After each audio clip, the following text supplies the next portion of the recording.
Hello, welcome back to my channel. Yes. A short preface for anyone who's not new, who's new to the channel. Sorry, Whining Wednesday is just the name of the show. We're not here to whine, but maybe also fans are here to whine. You're welcome. We've got a few of them. So come in, join us. We've got a cup final, a brilliant cup final to talk about, and I'm not done talking. I'll be talking about it until the end of the international break. I've got plenty to talk about with this cup final, and also just league, season, all of that. So I'll get started with what are your immediate thoughts of the cup final, other than being happy that we won, of course. No, it was great. I'm happy to win a trophy. That's already some major progress from last season. So that's exciting. If that is the last, if this is the last stand for some of these players and possibly the manager, then they get to go out on a high.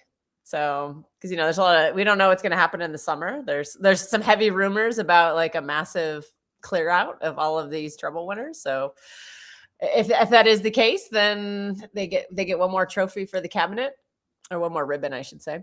I think it's a great experience for the new players too. I think it's a better send-off than what we gave De Bruyne. Because we couldn't manage to win a trophy that year, and last season was really bad. Like, this season has had its periods, but it's not been as bad as last season. I think last season was really bad, and then to lose that cup final as well made it even worse.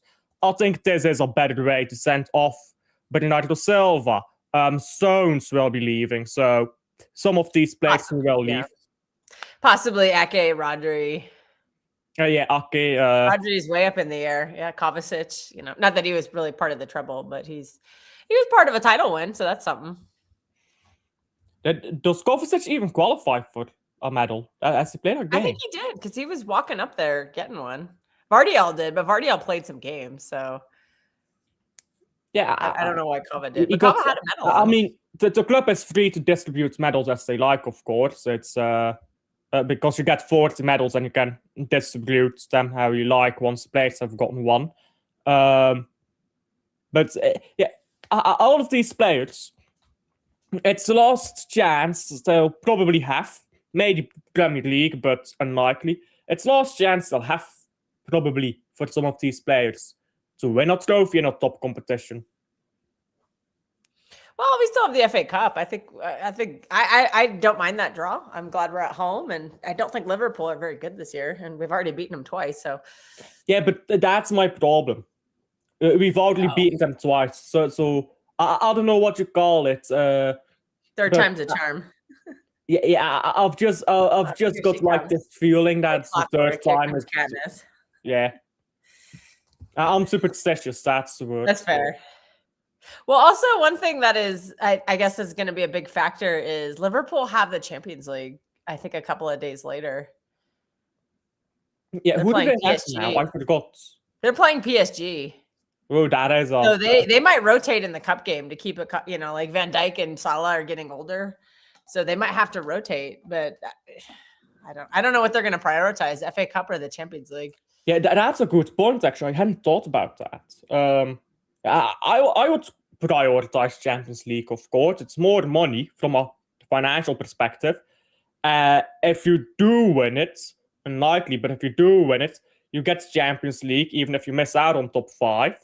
So I think they probably should prioritize Champions League then. Uh-oh. Something wrong? Okay, I think Alfie froze. I don't know if I froze or if he did, so I'll just talk. Sorry, your audio is cutting out a bit. Let's just see. Okay, so we play. Your audio is cutting out. Oh, is that you or is that me? I can't hear you, Cal. Can you hear me? Oh, dear. We're both. Hang on. I'll come back. I'll come back. Is gone. There you go. You can't do without it, can you? The bugs. Anyhow, I was gonna ask Kelkster about the game itself of the final, because I think.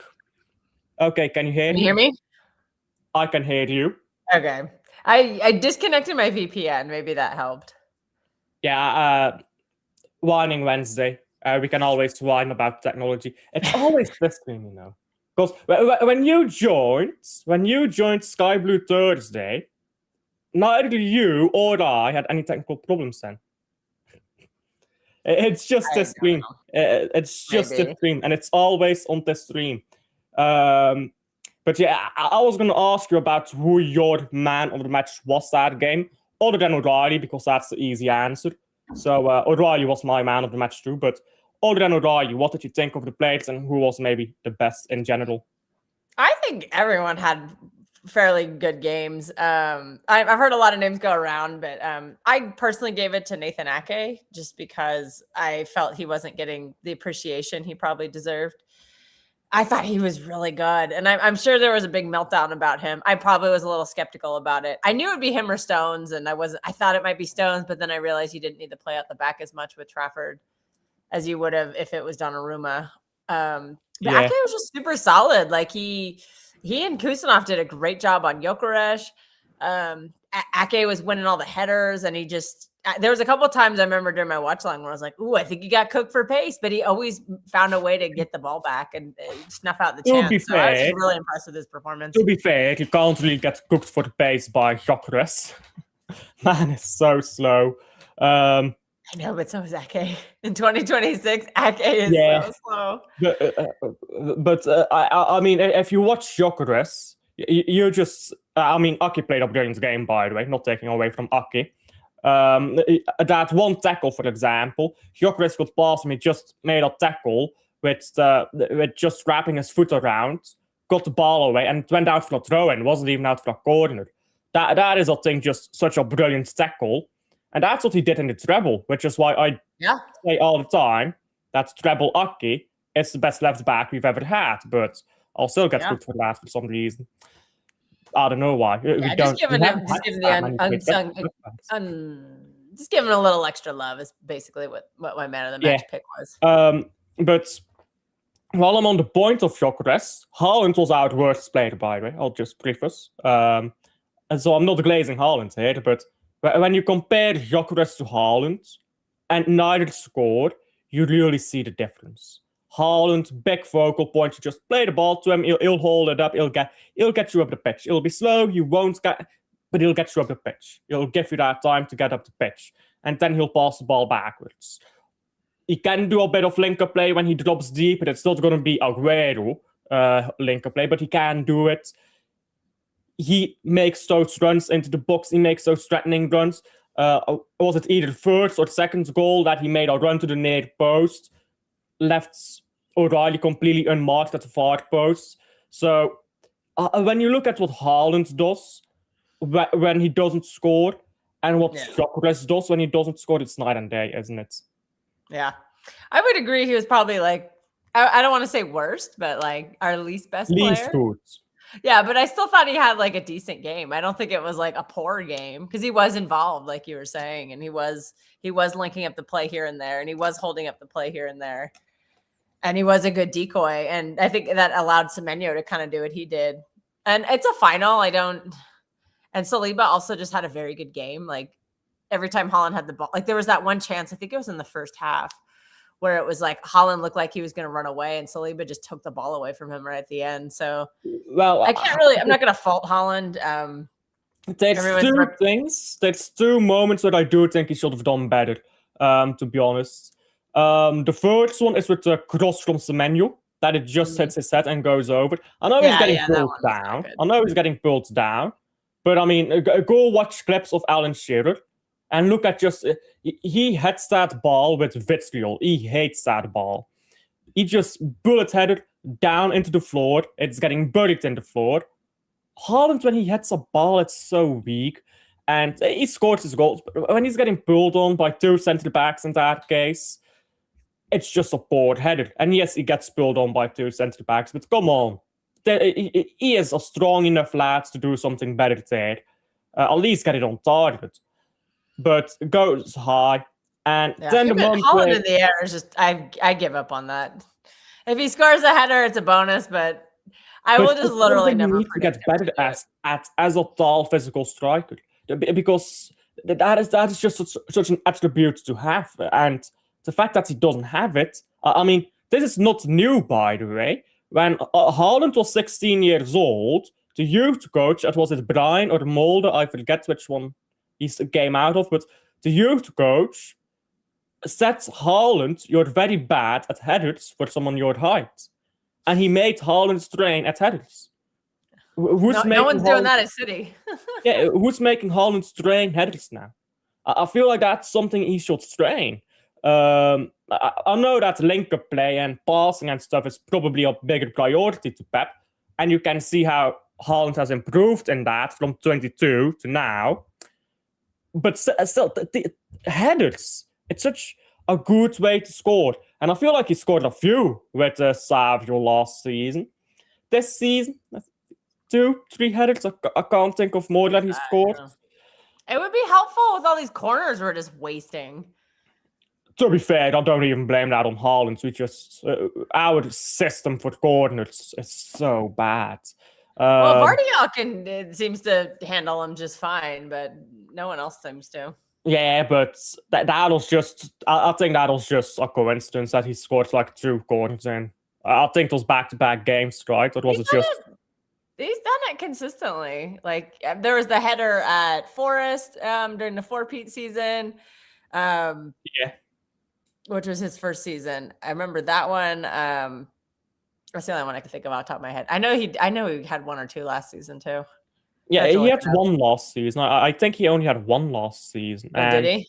Yeah, and this season he had 2 in back-to-back games, but the first one was very poor defending. So I mean, he does score headers. He's a very good header of the ball, Gvardiol. But I think the way we take corners is just a bad setup. So it's not the fault of any particular player that we take poor corners. The corner taker can take them better, of course, but it's the fault of how we set up for them, which is just shambolic, really. This has been an issue at Man City. Get rid of him. Yeah, this has been an issue at Man City since Pep's been here, and even before Pep's been here, to be honest. Last season of Pellegrini, we didn't do much on corners either, did we? So it's always been an issue for Man City, so I don't blame that on any player. But the other thing I fault Haaland for, and this is the only negativity we'll be talking about all stream, because there's not a lot of negative stuff to talk about, is the chance where he could have just run straight forwards, avoided Saliba, could have run straight forwards, but instead he tried to turn Saliba's way. He didn't have to do that. He just needed to run forwards for me and use his body to block everyone else off. Then you get in a bit of a tighter angle, but you can get a shot away. Haaland's shots, when he takes a shot from behind the defense compared to once he's past the defense, is a massive difference, because when Haaland is like past the defense, his scoring rate is like ridiculous. I think it's like 80% once you're past the back 4. That plummets when he's not past the back 4. So he just needs to get past there and take a shot, because Haaland can score from tight angles, but they can't be too tight. And he needs a bit of distance from the goalkeeper, so he can work it into the far corner, or he can chip the goalkeeper if he comes out. Haaland just tries to run central into traffic. I don't think he should have done that, because I think he should know he's not good enough to dribble Saliba. So, that's the only thing I fault Haaland for in that game. I think he had a brilliant game, though, even when he didn't score. Yeah, exactly. I mean, I wish he would score, because I know there's a narrative building. Oh, he doesn't score in finals. The reality is he did score in finals for Dortmund, so let's relax. He scored in the DFK Pokal a couple of times, so he has scored goals in the final. He just hasn't done it for City yet, but hopefully we make another final this year and he gets a chance to. Hopefully this time he doesn't give up a penalty if we get one. If we make it to the final and he gets one, you know. We ended that record last season. The thing is, with not scoring in a final, Thierry Henry never scored in a final, so it's not like scoring in a final is the great determination of whether you're a top player. It just isn't. And he has scored in a final, not for City, but he has scored in a final. He scored in 2 finals. Yep. So people just have, people wrong once again. Shock. Not having the facts. Yeah, that's what you call rival fans. Man City fans do it too, by the way, to players of other teams, such as when they overhype Declan Rice. That is one of your favorites to talk about. God. Did you see the tweet I just retweeted? Oh, no, I didn't. Someone sent it to me. I guess some Arsenal fans are forming a comparison between Declan Rice, Pedri, and Vitinha. And I'm like, do you guys watch Vitinha or Pedri? Because if you were going to compare those two, it would not be to Declan Rice. They're just completely different players. I think they just see midfield number 8 and think they're the same. And I'm just like, okay. Yeah, that makes no sense. I can't lie. I fear for humanity when I'm seeing tweets like that. If you're trying to compare Declan Rice to Pedri or Vitinha, that tells me you've never watched Pedri or Vitinha. How is Declan even similar to them as a player? He plays in the midfield. I think that's where the comparison ends. Yeah, pretty much. He's like a box-to-box defender type midfielder, and they're 2 elite technicians who completely run the pace and the tempo, and they dictate play. I mean, that's what they do. And he doesn't do any of that. Both Vitinha and Pedri are more attacking minded for starters. Yes. So they're not even the same. That makes no sense. That's such a dumb comparison. The only thing I could say that he possibly can do, I wouldn't even say at a comparable level, but like the only thing he does with the ball going forward that I think is, average or slightly above is he is very good at carrying the ball. But that's it. But at the same time, they're not defensive like he is. Like he's a very solid defender. So like I would be comparing him to N'Golo Kante. I would not be comparing him to Pedri or Vitinha or anybody of that ilk. Well, I wouldn't compare him to N'Golo Kante because he's nowhere near that quality. I mean, if he was playing as a 6, he would be, but which he should be. No. I think and Arsenal fans don't want to realize that he's a big reason why their attack is shit because he's not creative. Yeah. It's the weird system Arsenal play. I mean, you saw it in this game as well. Like, they have this 2-8 system, or they have us 10 and they have 2 6s. It's like, when you play 2-8s, like, this is what Man City did in 2017 to, like, 2019 with David Silva and De Bruyne. But, like, those players are just such quality gap from what Arsenal have that you can't play that system. David Silva was a good winger. He was a good midfielder. He was a good creator. He was a good tempo set. But David Silva was so ridiculously good at everything. De Bruyne. David Silva is who you put in the sentence with Pedri and Vitinha, not Declan Rice. Exactly. That's actually an interesting. That would be an interesting debate. David Silva obviously wins, but that more of those kind of similar players. How old is Vitinha? Because Vitinha 24, 25, something like that. He's pretty young. Him and Pedri are both pretty young. Isn't he 23, 24? I feel like Vitinha might be able to enter that debate at some point if you. I'm gonna look him up. But yeah, Pedri doesn't get to that level. What the? Okay, I did not spell. But the point I was making here is you can't play that 8-8 system unless you have 2 8s who can play as a box-to-box and can create at the same time. And very few 8s can do that. Declan can't do it. Ødegaard can't do it. He's not a creative player, no matter how much Arsenal fans think he is. Havertz certainly can't do it. And when they play with an attacking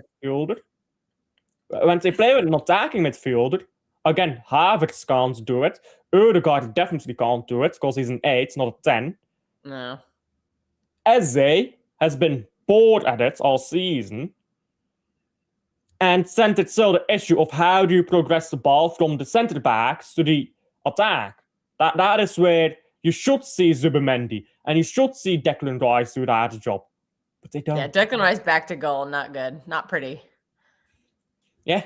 And Our favorite, our favorite thing to judge midfielders on is their back to goal. Back to play is what they call it. Back to goal is when you're in your position half. Back to play is when you're in your own half. Okay, fair.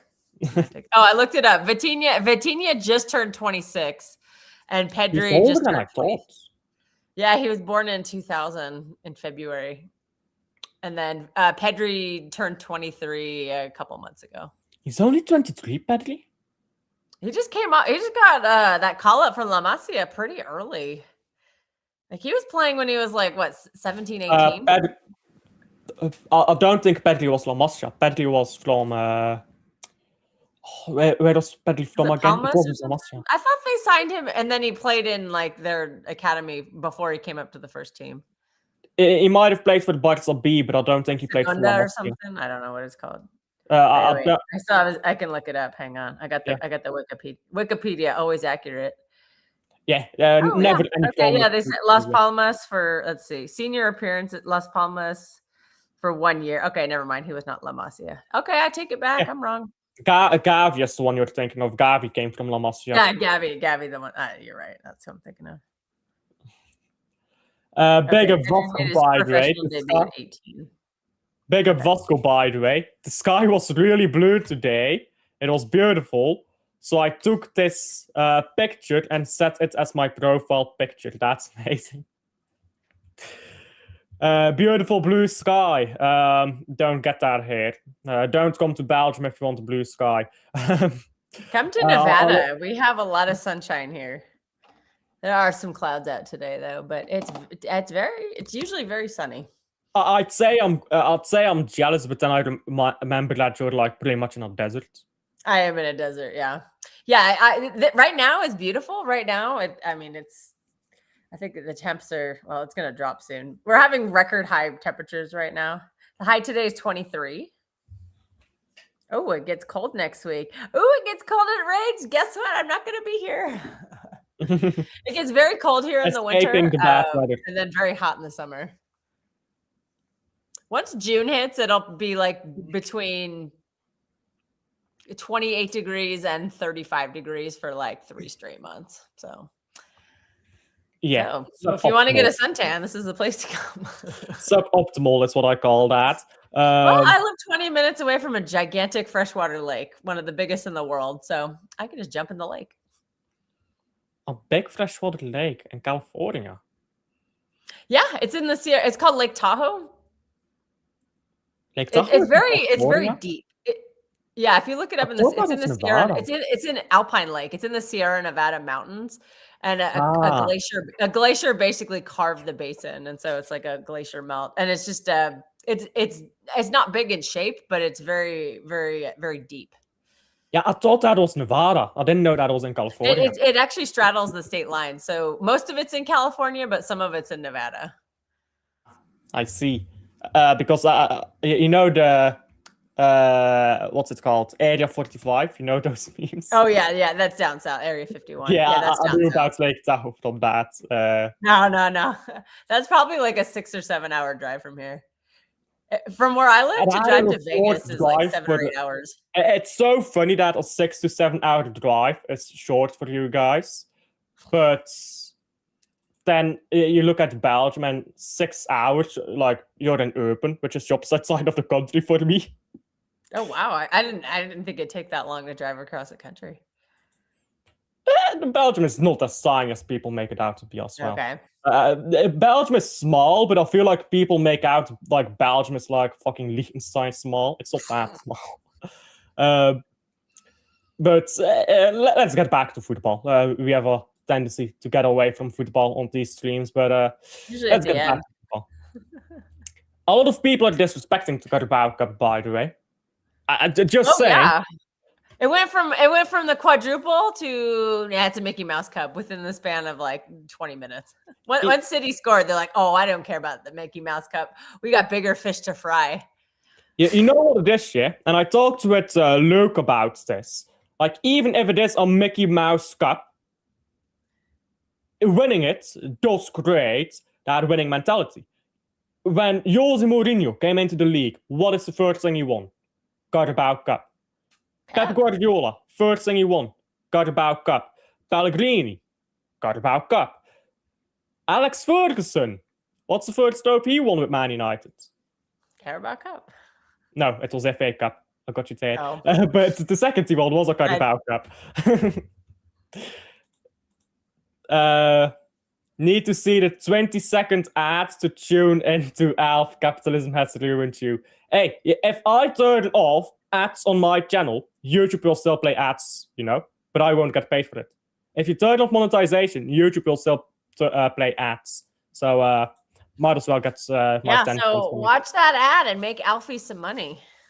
Yeah, you know how much I earned in February? Like 10 euros. Oh, you're way over. €5. Oh, wow. To be fair, I only just started streaming again. I'm already on 5. I'm on €6 already in March. And it's like 2 days behind, so...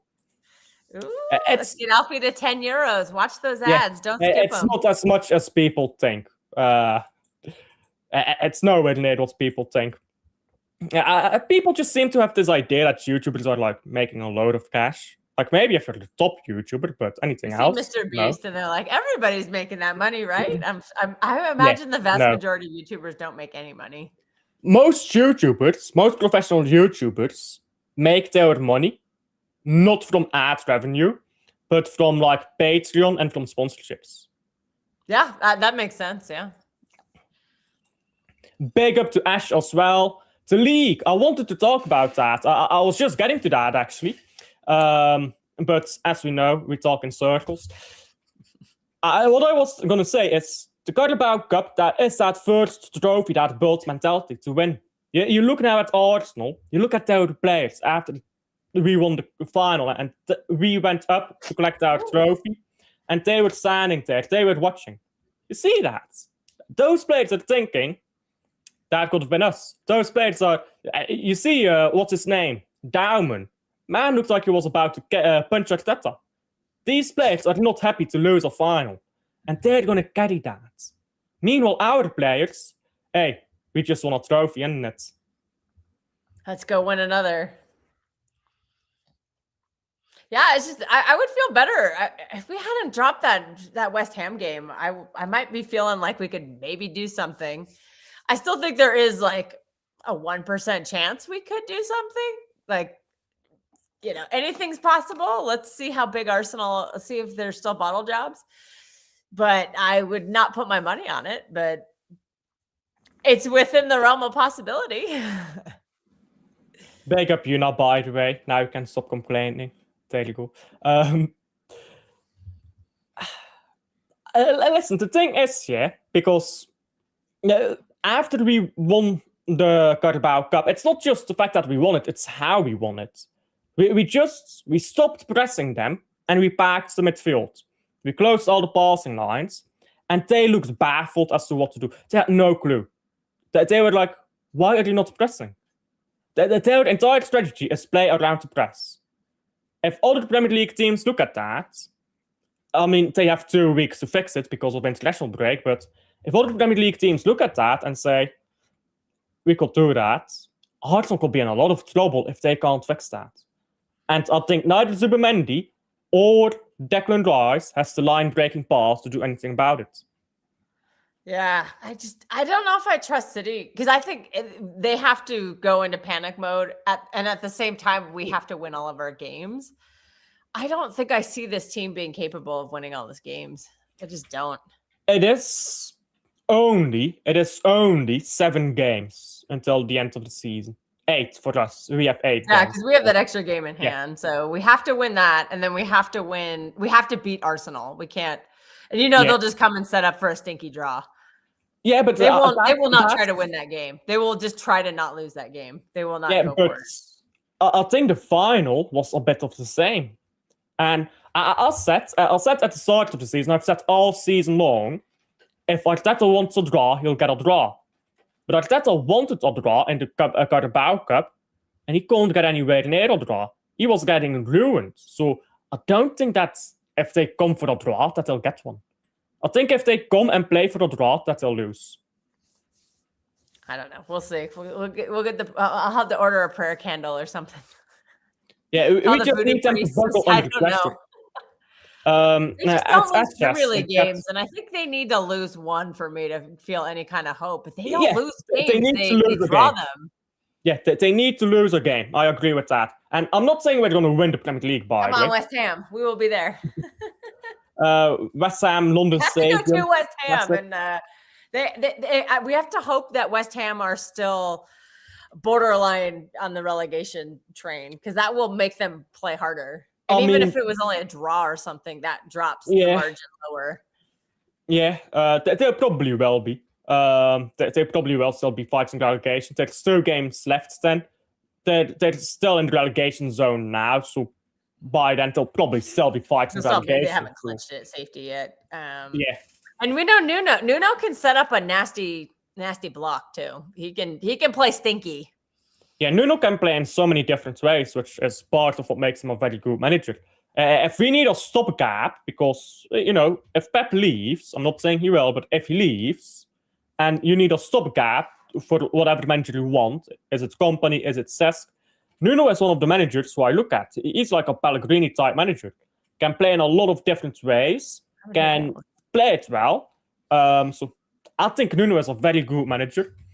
If anyone is going to get a result against Arsenal, other than ourselves, and we still have to do it, of course, can't fuck around in that game, I'd say it's still Newcastle, Crystal Palace on the final day of the season, and West Ham. Those are the 3 games I do look at. But also, I do want to say, don't expect to win the league title, because we've won a trophy, we're getting Champions League football, that is bare minimum done. Everything else, you want to fight for it, and it's an extra on top, but you can't say it's a bad season if you finish second, win a Carabao Cup. You can't say that's a bad season. Yeah, for me, if we don't win the league title, I'm just going to think of what was possible, because I just think we had the players, and I just don't think that it was managed properly.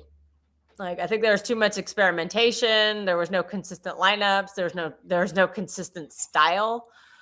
And we just kept dropping points in all these games that we shouldn't have dropped points in. So if Pep manages to overcome this, then wow. Then he can ride off in the sunset however he wants. But by the way, while you guys get blue sky, over here it's hailing down.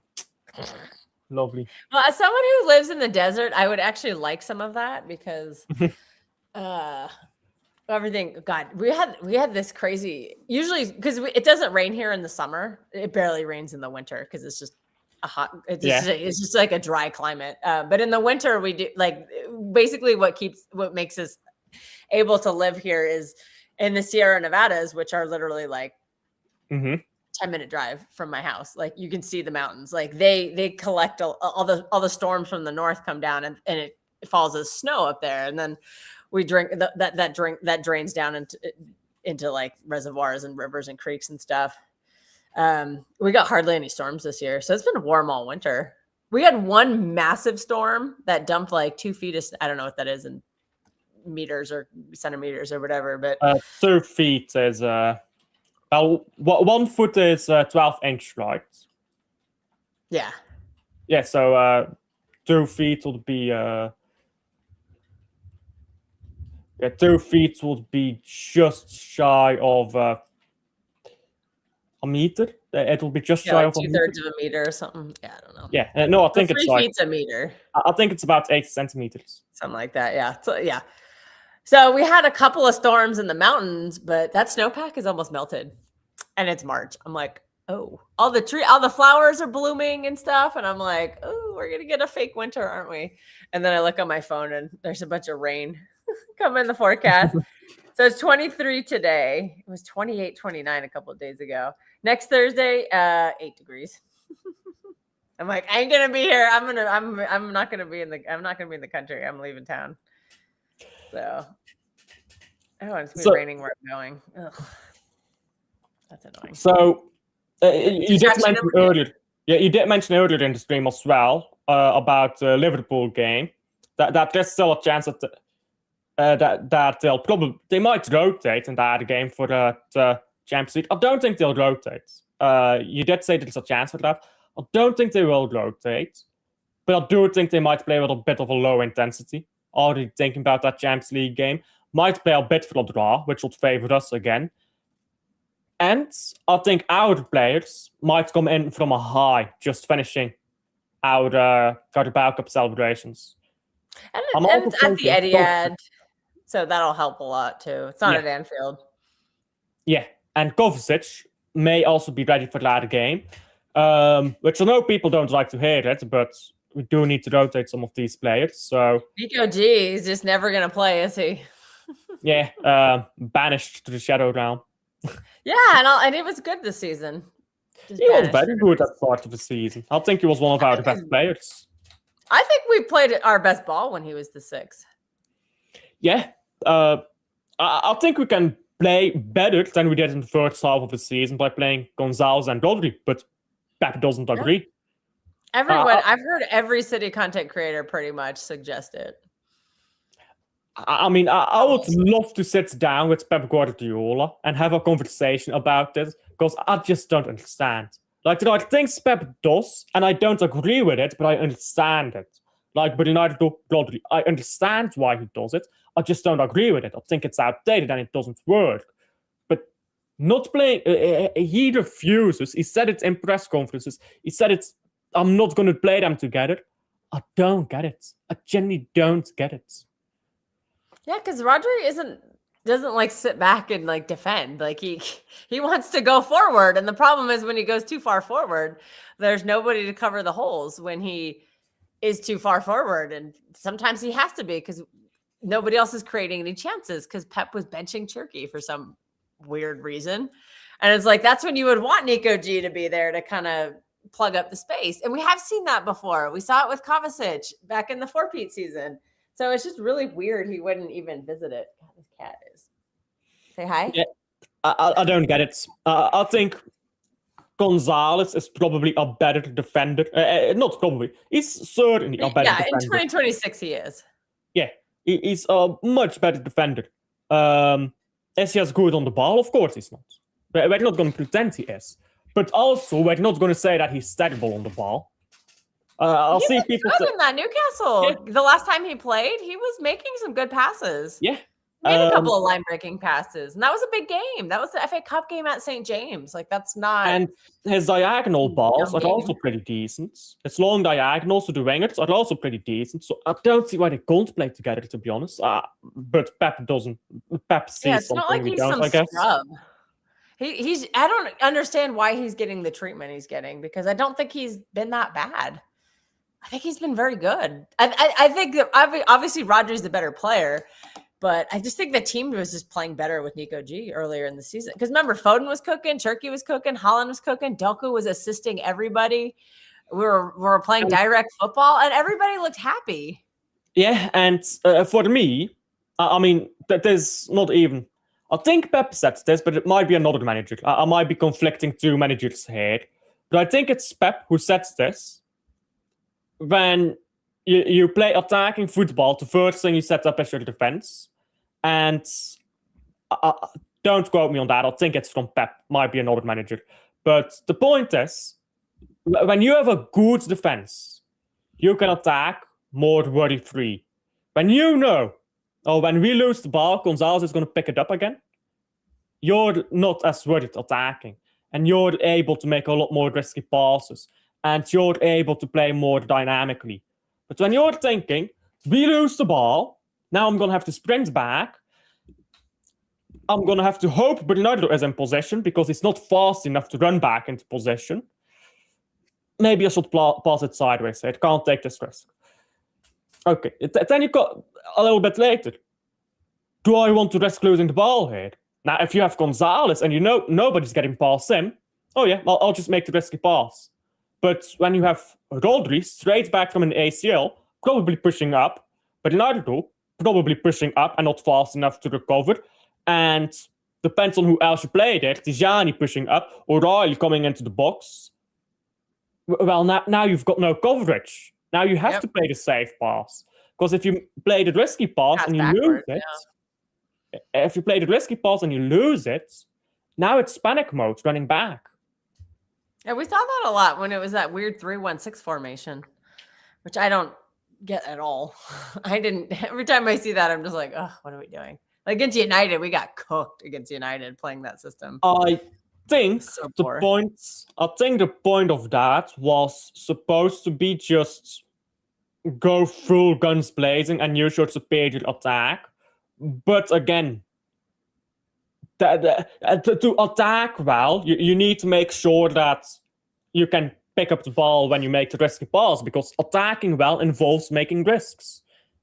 And when you don't have that defensive structure, your players don't want to take the risk, and your attack just suffers for it. Now add on to that, Jetty being benched a lot, just not having many creators in that team, and it gets even worse. Yeah, I don't understand benching Turkey. That might have cost us some points. That could, if we only lose the league by like a couple of points, you can point to some of these decisions that Pep explicitly made and be like, dude. To be fair, though, you start a creator, because every time Turkey comes on, when you don't start him and he comes on, like we instantly start creating chances, and it's like, oh, well, if you did that from the beginning, we might have scored more than one goal. Yeah, and to be fair, Pep did start him in the cup final, and I think Cherky, unless he gets injured, which of course we don't hope he gets injured, but he might. So unless he gets injured, I think he's more likely that Doku does. Yeah. I think he plays every game that he's still fit for until the rest of the season. So I do think that's a problem solved there. I do think he'll play every game now. Yeah, I hope so. And I think this 11 that played in the final is, well, most of it is very likely going to be the team going forward. I guess there'll be some rotation. I don't think Ake will be starting games. It'll probably be Gehi while Diaz is out. Oh, yeah, Diaz picked up another injury. Are we getting concerned yet about that? I'm not sure how long the injury is. If that's like a 1 game out injury, I don't care. But if it's like he's out for 3 months, then then you're starting to get worried in it. Depends on how severe the injury is, really, which we don't know about yet. And I wonder how he'll balance it, because like it worked with Semenyo this game, but like I want Ainori to play, because Ainori has been really good. So that would push Nico back into the midfield, and then does that push Turkey back out into the wing and Semenyo onto the bench? Because like I think you have to play Nico Riley. He's just been so good. But the thing is, though, right now, Ainori can't play because of the system Pep has kind of created with Rodri. I mean, that's assuming he keeps the system, which is often he plays something different in a final than in just the rest of the season. But assuming he plays the system for the rest of the season, Ainori can't really do the same role, because Ainori is very brilliant when you keep him wide and he's working in tight spaces. But when you're just asking him to run, O'Reilly's better at that. I'm not saying Ainori can't do it, but O'Reilly is better at it. Mm-hmm. So I think for this specific, I mean, that's why I won't play the system, but I could see him maybe doing it against Chelsea, though, because Chelsea did really bully our midfield pretty severely in that first game. Remember, he made that their U18 manager came in and like he made that change at halftime to put a more physical midfield in, and Roger and Bernardo looked fucking terrible. Like they definitely looked like it was 2026 and not prime Roger or prime Bernardo. They looked I'll just say they looked very old against that midfield that Chelsea threw in there. So yeah, I'm wondering if you would do something like that same formation. I don't think you would against Liverpool, because I don't think Liverpool have the same.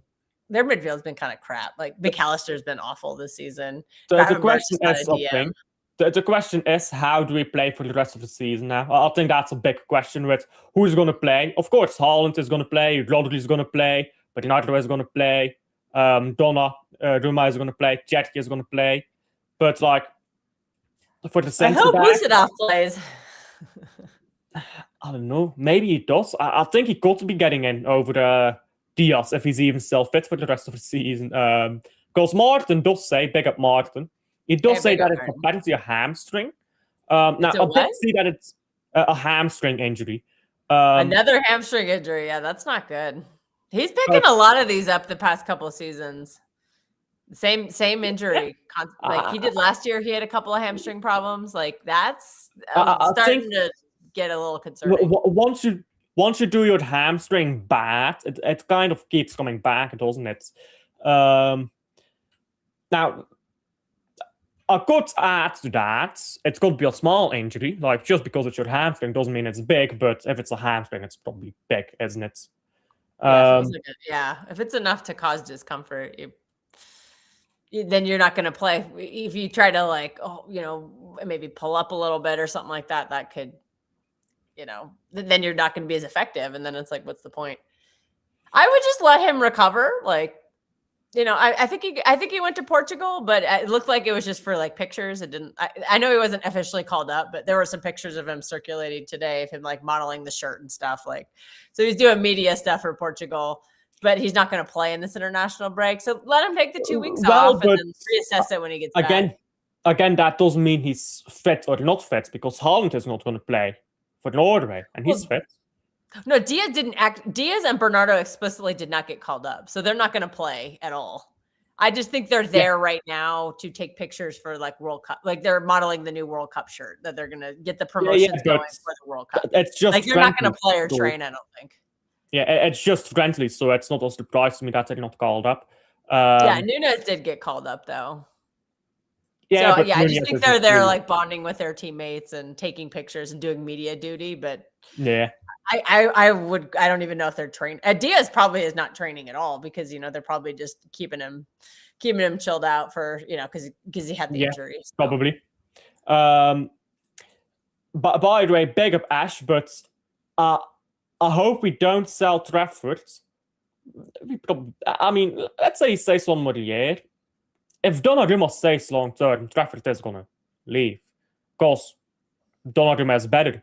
Now I know that there's gonna be people out there who say, "Oh, we won a cup final with Trafford," but Trafford is not the reason why. I think we play Pep ball better. I think we play more how Pep wants to play with Trafford. I've not even been impressed with his kicking. It's not even that. It's just the fact that teams don't press us like they do with Donnarumma. Because Donnarumma, they know they can kind of get away. They know Donnarumma's not very he's not good with his feet. Not that Trafford has been good with his feet, but they respect Trafford enough to not press him. And they don't respect Donnarumma in that aspect enough that they constantly do press him. And, right now we don't have the ball playing center backs to we do, but they're injured. It's basically Vardiel. He's injured. So we're I just think we play better. And also I think Trafford is way better defending corners. I think that's a massive difference I've noticed. Yeah. Donnarumma just gets a little too flap. I'm like, what do you? Yeah. I don't get that. But Donnarumma is the big right now way better shot stopper. Probably one of the best in the world at 1v1s. So the big things are for me. Donnarumma is also better shot stopper by far. Yeah. And that's no slag on Trafford. Trafford had some brilliant stops in that final. He had the whole run up too. I still remember that one at St. James in the semifinal, the first round of it. Yeah. He made a brilliant save at a very crucial moment in the game because I think by the way, Harvey Barnes. They were about to score. Harvey Barnes shot, by the way. That was a Harvey Barnes shot. I'm just saying, Harvey Barnes stocks are up right now, but they're going to go down, so sell them quick. Whoa. His stocks have never been higher because this guy named Tendium, he streams a lot on the True City Fan Extra channel. Yeah, but we get bored during watch along, so we start talking about we do Survivor seasons based on football clubs, and but Harvey Barnes was the winner of Survivor Newcastle, so his stocks have never been higher. Yeah, but the problem is this is his purple patch season. He's not going to keep that up. But yeah, Trafford is a brilliant goalkeeper. I'm not saying that, but you just look at the pure shot stopping. He's not of the same quality. Under pressure, because it's a nice thing to be able to pass, but when Trafford is put under the press, he doesn't pass out of the back as well as Donnarumma. I know people look at just how he passes when there's no pressure, which is all well and fine, but teams will press you if your goalkeeper can't play out of the press. Donnarumma plays under pressure a lot better than Trafford. Now, we could chalk that up to age, sure. But we do need a ready-made goalkeeper. So, for me, it's Donnarumma, to be honest, all day long. Does Trafford pass the ball very well? Yes. Is he a good goalkeeper? Yes. Is it unfortunate for him? Yeah. But Donnarumma has been better this season. I don't accept that Trafford has been better this season. The way we've played with Trafford and with Donnarumma has also been with a lot of different outfield players, so don't accept that that's just a Trafford's difference there. I think if you actually look at just the goalkeepers, Trafford deserves his plaudits, absolutely. But we can't ever praise a player without putting another player down. You notice that about Man City fans. Like, Mush plays a great game. Haaland is trash. Reinders plays a good game. Foden is trash. Rodri plays a good game. Gonzalez is trash. We can't ever praise a player without putting the other player in that position down. It's a very weird thing we do. Sometimes we don't even mention the other player. People just assume that we're slating them. I know that's happened, but I'll just say on the keeper, I think it depends on Pep's future. If Pep wants to sign an extension for several years, then you have to keep Trafford because I think that's you would have to develop him under Pep because he'll ultimately play Pep ball better than Donnarumma will. Do you think because Donnarumma is the goalkeeper Pep originally wanted years back? So I have no idea why, because he doesn't. Donnarumma's strengths are not what Pep usually looks for in a keeper. I mean, if you look at Pep's first goalkeeper, it wasn't Neuer, it was Valdez. It was whoever was at Barcelona. I didn't follow Pep at Barcelona. Sorry. But I wasn't watching a lot of club football back then. A little bit here and there, but not much. That's also a goalkeeper. His main strength was shot stopping. So I think if you want to go to Barcelona, Pep, which I'm not saying we're going to go to Barcelona, Pep, but if you want to go to something more similar to that, I think a shot stopper is what Pep would be looking for. It's all like Pep has always had this goalkeeper good with the ball in his feet type of player. He only got obsessed with that once he got Neuer. Because he saw Neuer and he was like, what the fuck? Can I do this too? And he tried to do it at Man City, and it worked brilliantly. I mean, do we keep Trafford if Pep signs an extension? Maybe. I don't know. I'm not Pep, but... Yeah, I think it would depend on that. Because I think Trafford wants to leave, but... I mean... I think he will leave this summer, and I think whoever we sell him to is going to have an amazing keeper he's going to be like their generational keeper type thing. Maybe, okay, generational is being a little hyperbolic. Generational, yeah, it's a bit much. Generational, okay, that was a little over the top, but I think it'll just set that club up for a really long time, which is kind of like what we thought we were doing. It's too bad we can't like loan him out and then figure out what Pep's doing because I personally, this is based on just I personally think Pep is leaving next summer. So I guess you wouldn't need Trafford then. But if Pep decides to extend his contract, then maybe loan Trafford next season or something. And then summer 2027, ask Donnarumma if he wants to go back to Italy. That's a bit fantasy though, isn't it? You know what will be funny? Realistically, we're just we'll sell him. Yeah. And whoever you know what will be funny? Very good keeper. If he goes to Bayern München, because they're looking for a new goalkeeper, but Neuer getting old. That will be pretty funny. Well, Bayern Munich. Would you like Donnarumma? You can afford his wages. Be close to Italy. He'd love it. That'd be a very short flight to Italy. Bayern Munich are they're title winners. They're perennial Champions League contenders. Yeah, we're going to need play Pep off for the next 5 years of James Trafford. Win-win. There you go. You've heard it here first. It was that easy. You've heard it here first. After 7 to 8 days, hope all Man City players come back to the team without any injuries. I hope most of them don't play, but I'm so tired of these fucking friendlies in international football. Friendlies are dumb, yeah. Yeah. Well, some of them, Donnarumma is actually playing like a real game, like because Italy haven't qualified yet. So I think he's the only one playing like a real game. Speaking of Italy, Yuna, are you still here? You're getting beat. You are not getting to the World Cup. Just saying. Nuri isn't stopping. Is she Italian? Yeah, she's Italian. Nuri isn't a top defender. He's not the best, I would say, but I feel like people slag him off too much on his defending as well. I think he's been pretty decent. I can't think of any moments where he just like got absolutely cooked. I don't think he's the best defender. I won't say that, but I think that people slag him off too much on his defending as well. Yeah, I think he's better than people think he is, but I'm not going to say he's a brilliant defender. I think Nico O'Reilly's had a couple more bozo moments than he has. Like he's had some rough games against Real Madrid. Couple of goals directly came because of Nico O'Reilly not defending very well. And I can't think of any moment like that from Aït-Nouri where I was like, ooh, Aït-Nouri gave that goal up because he was so poor. I could be forgetting something, but I don't specifically remember it. No, I think in the Brighton game, if you remember that start of the season, he wasn't really good, but that's just, he was injured. He was playing injured though, remember? Yeah. I think since he's come back. Actually, I don't think he played in that game because he got injured in the Spurs game, remember? Yeah, and then do we force him to play? Like, do we force him to limp out? Yeah, maybe we forced him to play against Brighton. He started because I remember this. He started against. Check your phone. Check your phone, Alfie. Yeah. That's actually I said that 2 minutes ago. So. Yeah, no worries. Yeah, let's round up then. But sorry guys, I got to go to work. no worries. I'll read through chat while you go, but. Thank you as always for coming on, Calc. I do enjoy having you on. Hey, all I will say is Aït-Nouri is not a bad defender, but it's not the best defender we have.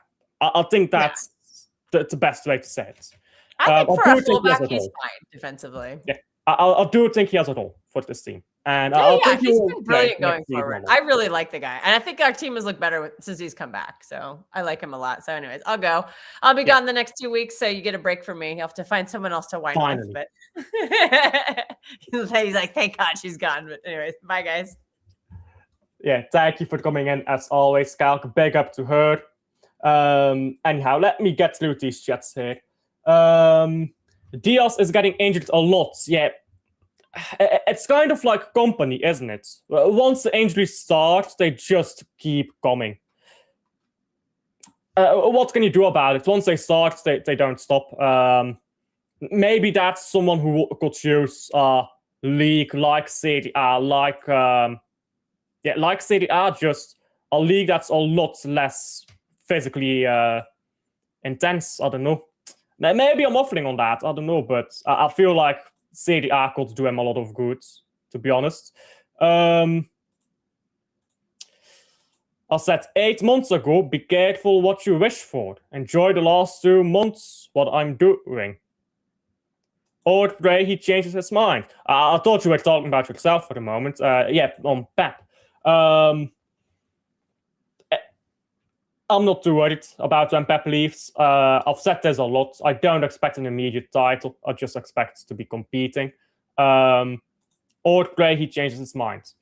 He might. Listen, the decision was, apparently, according to ITKs, the decision was apparently to be made after the cup final. So we will see. We should keep James Trafford at the club.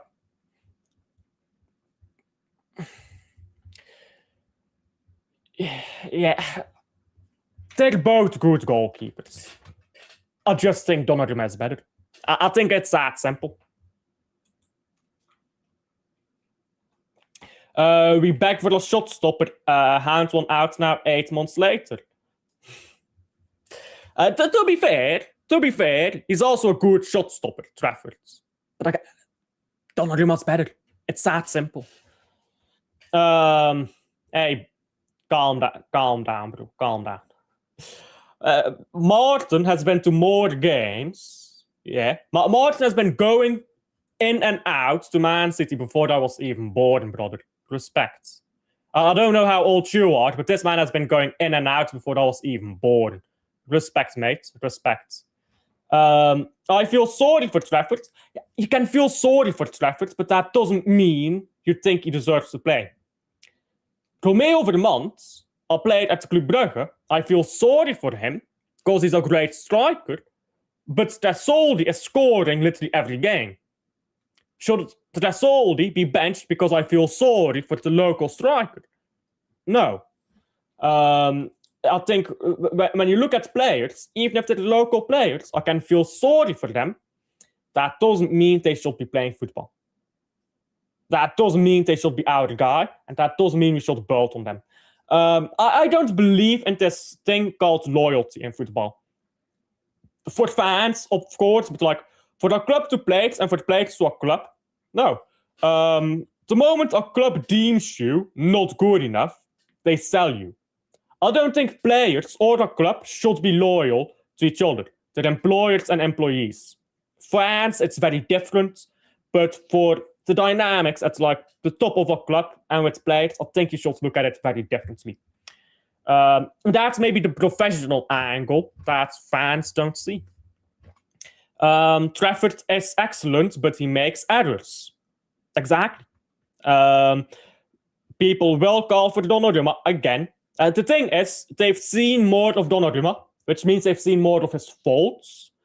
If Trafford played all those games, people will be on Trafford. People are on Erling Haaland. Erling Haaland's been terrible in 2026. He's been our top GA provider in 26. Is it the same level as 25? No. Is it good enough? No. But people were on Rodri's case for a while. It's ridiculous. It's ridiculous. Like, that is not standards. There are two ways. Like, the thing is, yeah, Alex Ferguson came in with standards, yeah, and Alex Ferguson preached standards. That's what he came in with. But I feel like there's two ways to absolutely ruin that word. One, have no standards at all. Everything's fine, everything's happy, even it's not. And two, put the standards on unattainable levels. If the standards are non-existent, they're useless. And if the standards are unattainable, they're equally useless. But I think that's what people don't think about. They put these unattainable standards because they want to go back to the treble, but they're not winning a treble ever again. Not with Pep, even if he extends 10 more years. Not with any new manager. We're probably not ever winning that again. We may win a Champions League, we may win a treble. We probably never win that again. So if you're trying to set the standards at that, it's unattainable. It's unattainable. And I think that's what people do.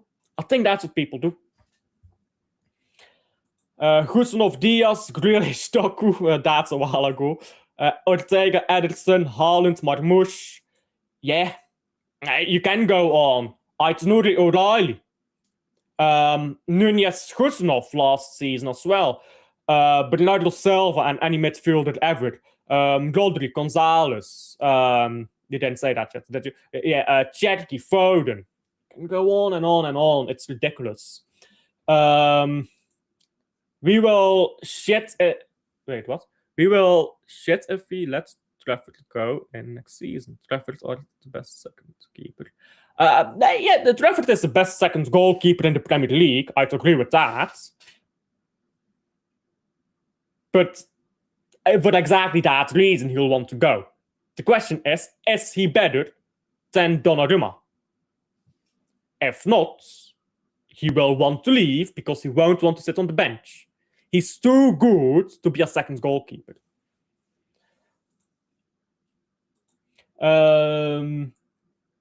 Now people are doing it to Trafford Donnarumma.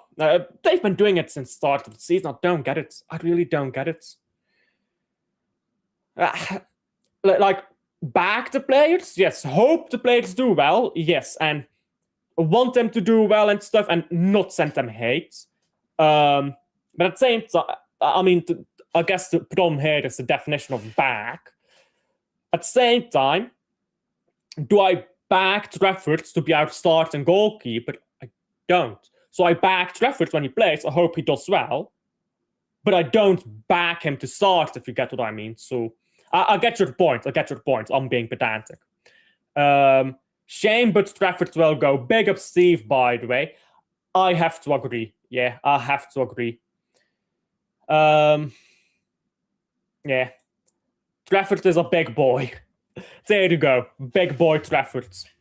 If Trafford goes in next season, then Bettinelli will 100% not be our second keeper. He probably won't be. We probably just buy a new one. Maybe he will be our second goalkeeper. You don't know. Maybe he was originally bought to be that. I don't know. Yeah, why not? Sell the entire squad while we're at it. Sell the entire rebuild. Oh, we did our rebuilds. Sell all the rebuild players who don't like them. That's sarcasm. It would be annoying if Trafford goes and then Donnarumma goes not long after. I think Donnarumma is here for the long term. He's 26. Let's say he plays it for 4 more years. No top club is taking a 30-year-old goalkeeper. He's probably here for the long term. So and a goalkeeper can play until they're like 34 at their best level. So I doubt any top club really wants to take a 30-year-old. Maybe I'm wrong. Exactly because they can play for so long, goalkeepers. But again, let's say he's here until he's 30. Once you're at that age, I feel like you're kind of locked in. Because, I don't know, maybe I'm underestimating Real Madrid's tax here. Trafford is more perspective player. Is a more perspective. He's like 2 years younger. Or 3 years. He's not that much younger. We have a top goalie and we put him down. We've got top players and we put them down. Just sent Trafford on loan to Newcastle. Yeah, he's not going to accept a loan though, is he? He's going to want to play and he's going to want a guarantee that he continues playing the season after. That I agree with. And that I also agree with. It isn't that simple. He's going to want a guarantee of playtime. If he can't get that play... If he has guaranteed playtime at Newcastle on loan, he'll want that playtime next season too.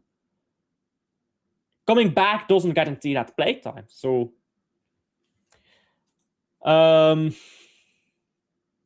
Trafford wants out, permanent, not loan. There you go.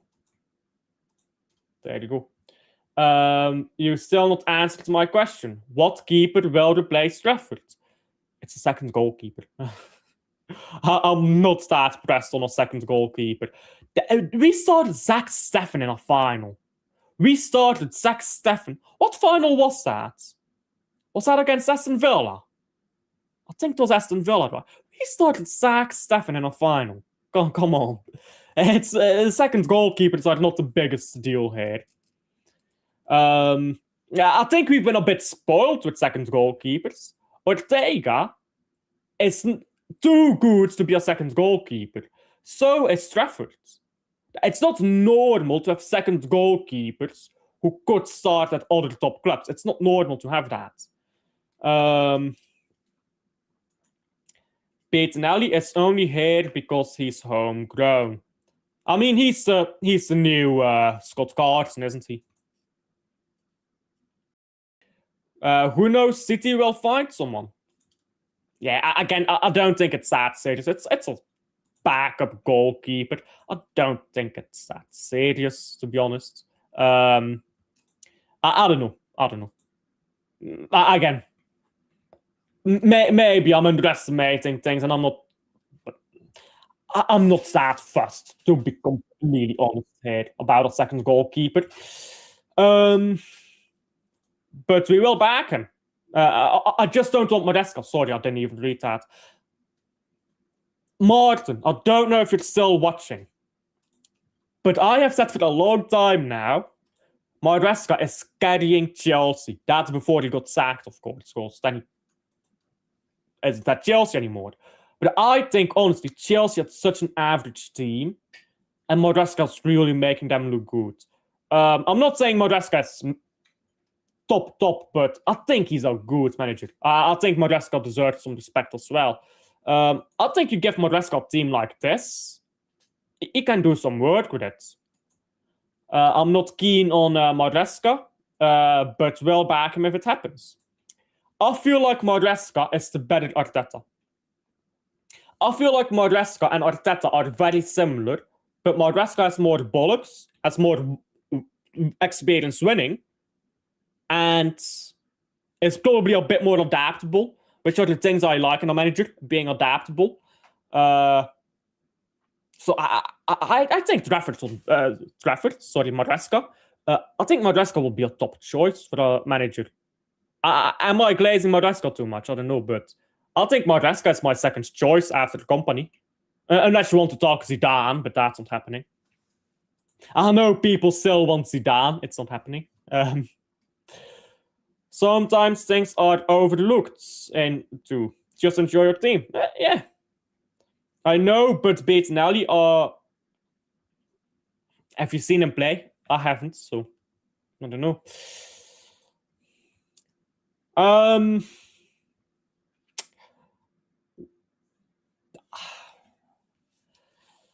Was he unprofessional for saying he felt betrayed? Yes, and he was naive too for not expecting something like that could happen.